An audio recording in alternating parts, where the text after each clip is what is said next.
Tonight, 23 years for the brutal murder of Phoenix Spencer Horn, killed and mutilated by a partner who carried out the ultimate betrayal. She was standing at the threshold of what should have been a long and fulfilling life. You were a trusted member of her family, but you betrayed that trust and robbed her of life in the cruelest way. Also making the headlines, we're behind the scenes with staff at Scotland's only drugs consumption room, where they're dealing with a spike in overdoses. You're sorry about what you've done, are you? I'm not sorry for what I've done. I never done that. You haven't got me on CCTV. I never done nothing wrong.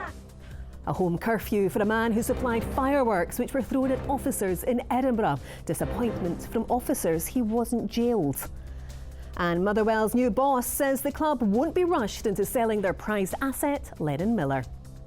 I'm Kellyanne Woodland. This is the STV News at 6.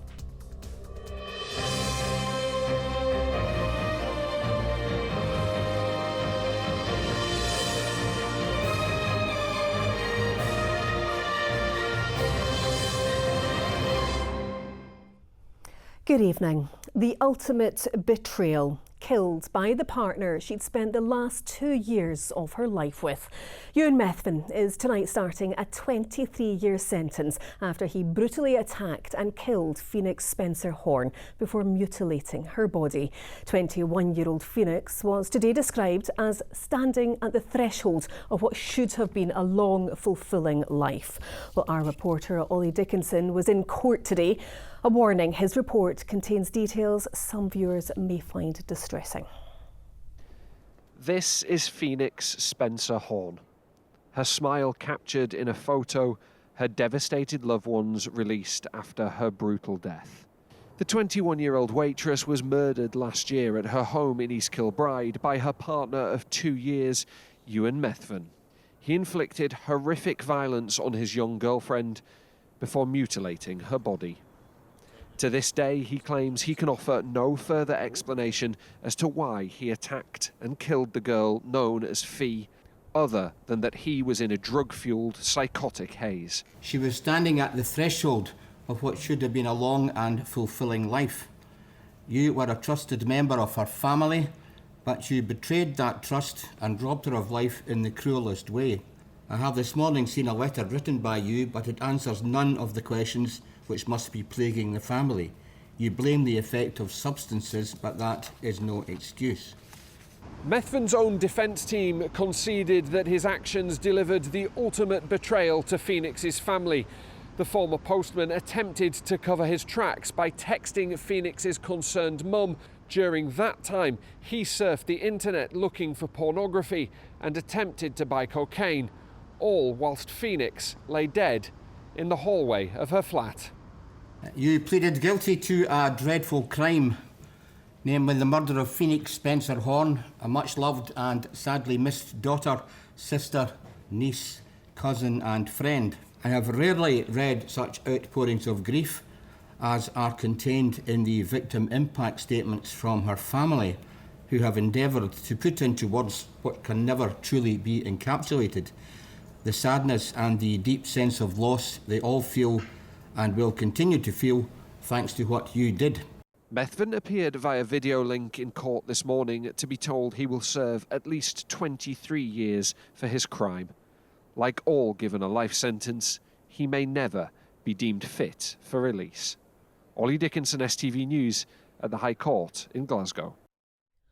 And if you've been affected by any of the issues in Ollie's report, there are organisations that can help. Details are on our website.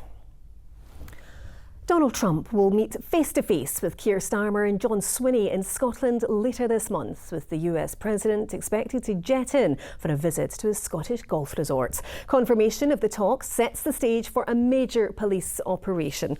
Well, our Westminster correspondent Paris Gertzianis joins us now. And Paris, what do we know about these meetings? Well, a presidential visit was expected, Kellyanne, because there's a new golf course at the Trump Aberdeenshire resort, which is waiting to be unveiled. But it was confirmed today with the news that Keir Starmer has been invited to join Donald Trump for a private, informal meeting. Now, normally when two world leaders get together, there are civil servants and advisors in the room. Someone is always taking notes. This time, it could just be two men on the golf course talking about Ukraine or Gaza or trade tariffs, or perhaps the Scottish weather. We may never know unless the US president posts about it on social media. This is how Donald Trump likes to do diplomacy, although I'm told Keir Starmer is not much of a golfer, so they may just be walking the greens. Meanwhile, the Scottish government has said that John Swinney is also set to meet the US president. Again, no word on whether that's for a tea time or just for tea. And Paris, there's also been confirmation of an official state visit later this year. That's right. Donald Trump will be back in the UK in September to be hosted by the King at Windsor Castle. That'll keep him away from Parliament, which will be in recess, and away from central London to limit the scope of any protest. Donald Trump is the first US president to be given two state visits to the UK. That's an honour that not everyone will agree with. All right, Paris, from Westminster, thank you for that. Staff at the UK's only drug consumption room say they've dealt with more overdoses in the first weeks of July as they did throughout the entire month of May. The spike comes as the Thistle in Glasgow marks 6 months since it opened to allow people to inject heroin and cocaine without fear of prosecution. Well, our chief reporter Sharon Frew has exclusive access behind the scenes and has this special report. When we come into these places, your biggest fear is always finding somebody overdosed, you know what I mean? Over the last 6 months, this has become a well-trodden path for Thistle staff. You can certainly see that a lot of this is new, but this could easily be just 2 or 3 people that are doing this, you know, easily, because there's sometimes people having like 10 injections a day when they're using cocaine, etc., you know. Twice a day in pairs, outreach workers pound the pavements, visiting areas including waste ground and supermarket car parks, which are known to be public injecting sites. So they've put this fence up to stop people from being able to get further in. They've put the needle bin in. They monitor hotspots and are looking for those willing to make the short walk to the UK's first drug consumption room. And if that encourages one person to come up to the Thistle, then it's worth it. In response to an outcry from the community in Calton, some public injecting sites have been cleared by Glasgow City Council, but it's an ongoing battle. This is all very overgrown, you can see which has all been kind of cut back. Yeah, job done in this area, but unfortunately it's done moved it 1 street over. Why wouldn't they go to the Thistle? People who've been injecting for years have got into the habits of how they inject, what the process is, and to then come into a service where they're injecting in front of a professional worker and stuff like that is alien. Inside the Thistle, those entering the injecting booths must follow strict rules. They cannot share drugs and can only bring what they intend to take. What made you think, oh, I'll come today? Just what I never do. It's a good place. This man, who we've named Adam, has become a regular. He started coming to the Thistle as soon as it opened, and he sometimes visits 2 or 3 times a day. If this wasn't here, I'd be doing that car park just have a hit for overdose. Well, I had a few hits. And what is it that you're taking? Cocaine. Adam says he first tried heroin at 14. He now injects cocaine. He has overdosed 16 times. There's been a few people overdosing in front of me. Boom, they're on it straight away. Saved them. If they were outside, you take the ambulance team, they'd have been gone. People actually care. It's happened about accepted help, you know. Would you accept help now? Yeah. Yeah. The numbers injecting drugs at the Thistle have fluctuated since it opened. Last month, more people came to use the facility's additional services, which include wound care, a laundry and other health support. Staff have supervised more than 3,000 injections. There have been 39 medical emergencies. We've all experienced them multiple times now, and yeah, you're just kind of hands-on. Everybody gets involved, and we've managed with just oxygen for a lot of them, which is great. We've not had to have naloxone to every person. We have a really thorough harm reduction plan with somebody after they've overdosed. There's a crisis outreach service that we work with as well, but people will still come in and inject, and we just support them with that and have a chat at registration then the next time they come in to make them aware of the risks. In April, a batch of so-called green heroin was in circulation. It was so potent, nurses dealt with 13 overdoses that month. The first week of July has also seen a spike, 5 medical emergencies in 7 days. That was the same amount seen across the entire month of May. This time, staff don't have a clear-cut explanation. The Thistle believe a drug-checking service would help identify what is in the street-bought substances brought into the facility. A licence for this proposal remains with the Home Office. As you can see, there's people obviously been using fairly recently here. Needle on the wall. But if you're living in that house... Oh, you'd be disgruntled. There's no getting away from it, of course. 5 steps away from the needle bin, yeah. That is frustrating to know that, and obviously you're only 5 minutes away from the Thistle as well. Drug-related litter is a standing issue on the agenda at these round tables held every 6 weeks. Residents in Calton say safety is a constant concern. We're under no illusions that there wasn't any kind of problem in this area, but absolutely nothing to this extent. And I've lived here all my life, and until this happened, I didn't see anyone standing injecting in front of me ever, and neither did my children. I do feel that frustration from the community. We've put significant investment in, we've got a specific action plan, we've got teams who are operating there on a daily basis now, doing daily patrols. Residents, like Thistle staff, undertake their own daily patrols. But they're just coming back the next day and doing it again, so the council workers have got to come back. And I've asked the question, how long can you sustain this? How long can you sustain council workers every day having to come out and keep lifting these needles? Some people say you're encouraging drug use then. You're encouraging safe drug use is what you're doing. And at the end of the day, the drug use is here. You know what I mean? It's not going away anytime soon. It's early days for this pilot. For the next 2.5 years, what happens inside and outside the Thistle will remain under intense scrutiny. Sharon Frew, STV News, Glasgow. The organisation representing frontline police says it's frustrated after a man who supplied fireworks which were thrown at officers in Edinburgh wasn't jailed. Jordan McMillan has been given a home curfew for his role in the violent scenes in Niddrie last bonfire night. The chair of the Scottish Police Federation says there's a sense of disappointment that the 24-year-old, who has a lengthy criminal record, has been given another opportunity to stay at home with his family. Our senior reporter Gordon Cree was in court. Jordan McMillan came to court with a swagger this morning. When he left, having narrowly avoided being sent to prison, he continued to deny any responsibility for his crimes. You're sorry about what you've done, are you? I'm not sorry for what I've done. I never done that. You haven't got me on CCTV. I never done nothing wrong. You never did anything. You've been found guilty in the court and you've been sentenced today. I've not been sentenced at all. I got a tag for something that they've not even got me on CCTV for. On bonfire night last year, there was widespread disorder across Edinburgh. This was the Niddrie area. Police launched a major investigation into who was involved. Last month, McMillan, who's 24, was found guilty of culpable and reckless conduct for supplying fireworks to rioters who threw them at the police and members of the public. You're responsible for a community being terrorised, though, aren't you? Responsible for a community being terrorised? Nah. You think this is all a bit of a joke, don't you? The people living in those houses where all this kicked off don't. Oh, you're surfing Niddrie. I never done nothing. You haven't got me on camera. You can't charge me for nothing. It was You've been charged and convicted. You don't seem to understand what's happened to you. You haven't got my face on camera. So it's a wrongful charge. The sheriff told McMillan this was a serious offence and the threshold for custody had been met. But he said there was an alternative and imposed a restriction of liberty order, essentially a home curfew between 7 p.m. and 6 a.m. He told McMillan if that was broken, he'd be going straight to jail for a lengthy period of time. You have an individual who is effectively the organiser and the man who is preparing and providing fireworks and other missiles to children to allow them to be launched at the police. This is very, very significant criminal behaviour indeed.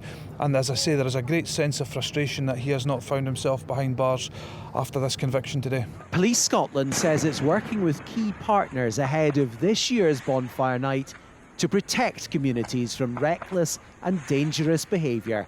Gordon Cree, STV News, Edinburgh. The First Minister has described the deaths of 4 people during the weekend's heatwave as heartbreaking.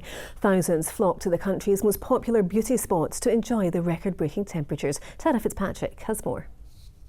It was the hottest day in Scotland for 2 years, bringing thousands to major events and the lochs. But as temperatures exceeded 30 degrees Celsius, the number of emergency call-outs also rose. A 15-year-old boy was among those who died after his body was found in the River Kelvin on Saturday night. The teen's death was one of 4 across the country. In East Dunbartonshire, a 63-year-old woman died in a fall near Campsie Glen waterfall. The body of a 39-year-old man was found in the River Tyne in East Lothian, and a 50-year-old man died in hospital after being rescued from the water in the north of Loch Lomond. Today, the First Minister led condolences and urged everyone to take care when enjoying the good weather. The team from Loch Lomond Rescue Boat attended a total of 6 call-outs across the weekend, urging visitors to wear life jackets when entering the water. National Park rangers say large crowds led to a major clean-up operation. Police also closed a road on the east side of the loch due to overcrowding. If somewhere is full up, please have a plan B and think about going to an alternative location. And unfortunately, in some of our popular locations, that wasn't happening. East Loch Lomond and Luss, people were parking irresponsibly on road verges. And unfortunately, also at some of our car park sites, our staff were on the receiving end of aggressive behaviour of people insisting that they should be able to get into the park. Well, it's certainly a very different kind of day-to-day on the banks of Loch Lomond compared to yesterday, but sites like this would have been packed over the weekend with visitors looking to soak up the sunshine. Teams from the National Park have been out since the early hours of this morning, starting those clean-up operations. But in many cases, that hasn't been easy, with sites left with abandoned rubbish and barbecues.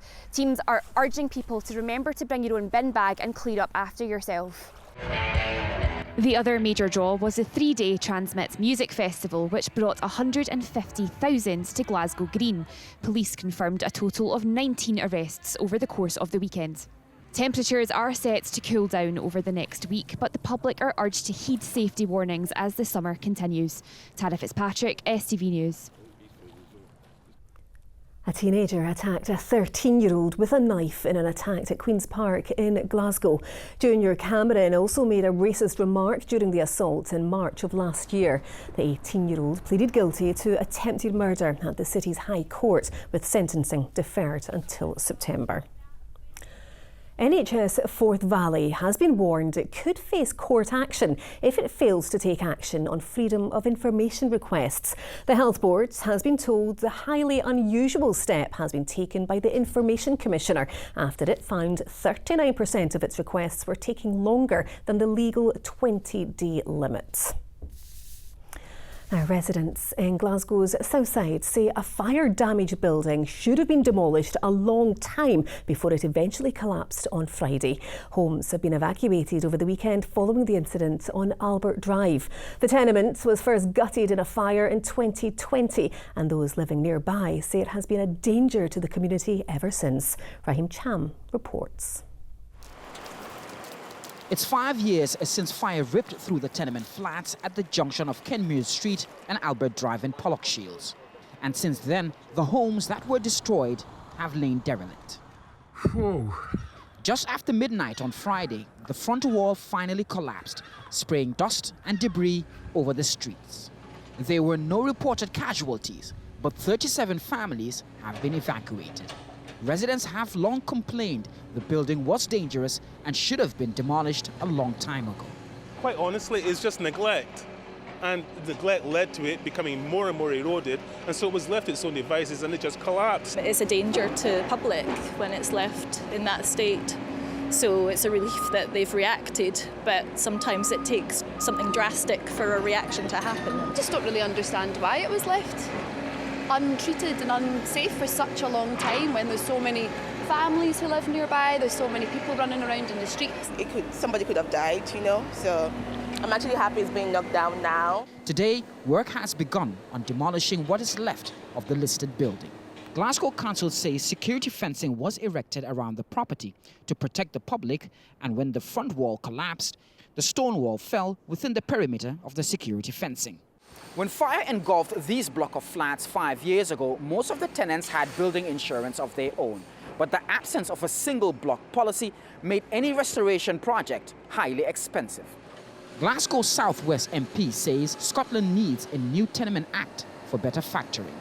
I think we do need something new and different in terms of perhaps even a new Tenement Act, which is obviously not part of the Westminster remit, but is part of the Scottish Parliamentary remit, and thinking about how we manage communal spaces better, factoring. The liability for the building was still with the individual, and that's where we're trying to help out, trying to transfer that liability to a bigger stakeholder. In the meantime, 37 families are in limbo, not knowing when it will be safe to return to their homes. Raheem Cham, STV News, Glasgow. All right, time to get all your sport now with Ronnie, and it's all about Lennon Miller. It is indeed. The transfer window's open. The big question is he going to leave Motherwell?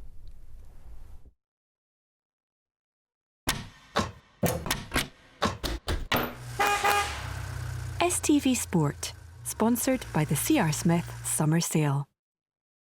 Good evening. It's become one of the stories of the summer. Where will Lennon Miller play his football next season? Well, today, Motherwell boss Jean Bertel-Escu says they will not be rushed into selling their prized assets, insisting they want the right solution, not the quick one.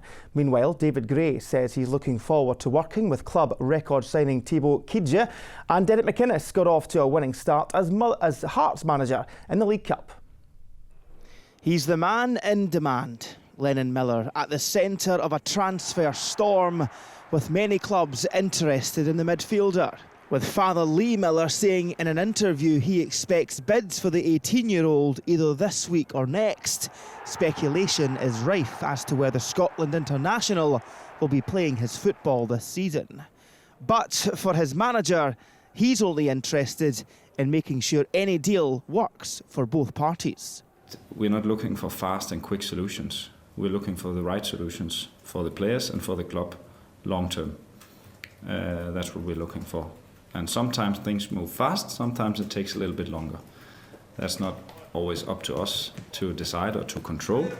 The market is lively. It's at sometimes it's crazy, and sometimes clubs are waiting or players are waiting for the right move.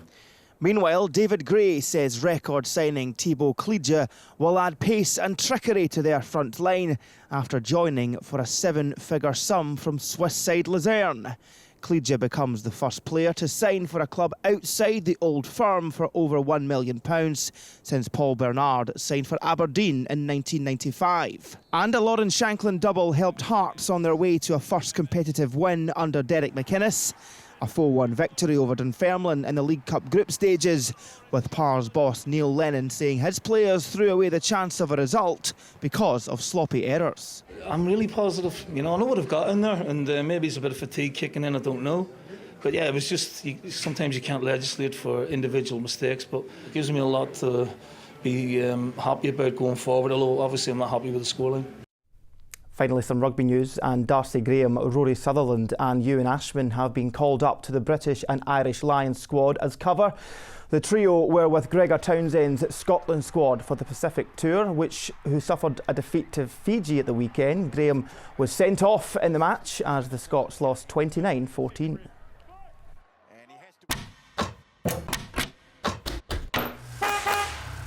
STV Sport, sponsored by the C.R. Smith Summer Sale. That is all your sport tonight, Kellyanne, obviously. If you want more sport, why wouldn't everyone not want sport? stv.tv/sport for all the very latest. Indeed. All right, thanks very much, Ronnie. Now, the sunny weather has disappeared, I'm afraid, replaced by rain and drizzle. Let's get more now from Philip with the forecast. Midday Mayan temples, followed by sunny afternoons on the sand. TUI sponsors STV Weather. Well, we've started the new working week with low pressure dominating our weather. That's replaced the high pressure that was in charge over the weekend, and it was that high pressure that gave us the hot conditions. Low pressure remains in charge through the first half of the week, but there are some models suggesting that come Wednesday things will be turning a bit more settled. Fairly decent day to come. We'll get to that in just a minute. Back to just now as we head into the overnight period. That frontal system that brought a lot of today's rain is now clearing north and northeastwards. So through the second half of the night, turning a lot drier, plenty of clearer spells, so it does mean it will be feeling a lot fresher overnight with those temperatures dropping, more comfortable than what we've been seeing over the past couple of nights. Lows of around 8 or 9 degrees Celsius. Looking ahead to Tuesday morning, first thing, not a bad start to the day, but quite quickly through the second half of the morning and into the afternoon, we'll see rain spreading in from the south and the southwest. As you can see on the map, some of that will be quite heavy at times. Later on tomorrow afternoon, though, and into evening time, it will be breaking up, turning more showery. Temperature-wise tomorrow, mostly on average for the time of year, reaching highs of around 19 or 20 degrees Celsius. Then looking ahead to Wednesday, like I said, we've got a brief ridge of high pressure building across the country, so a largely dry day to come with sunny spells and highs once again of 19 or 20 degrees. Bye-bye. TUI sponsors STV Weather.